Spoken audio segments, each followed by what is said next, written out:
This is Dr. Holt. I'm going to solve 13.3, number 6 on the WebAssign. In this problem, I have a 2 kilogram ball moving at 10 meters per second.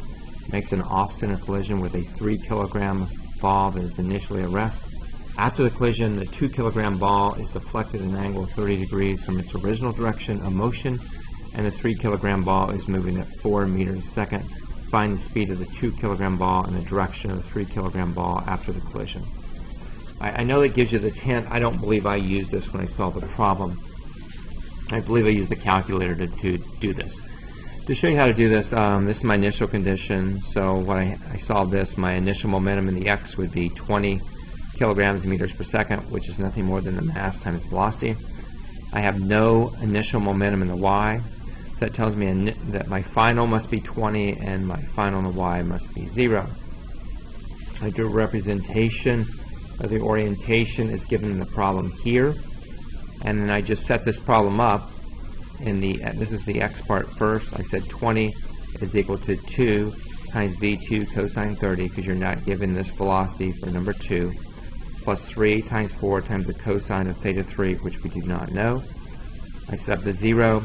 I had, sorry, this is my y. I set up my y. I have 0 is equal to minus 2 v2 times sine of 30. And it's only negative because I showed 2 going down. You could reverse these two, but they are going to have to go in opposite directions with y because they have to cancel out. So plus 3 times 4 times the sine of theta 3. Alright, all I really did at this point is just simplified both of these equations. I took the lower equation, I solved for v2, I substituted that back into the first equation, as noted here.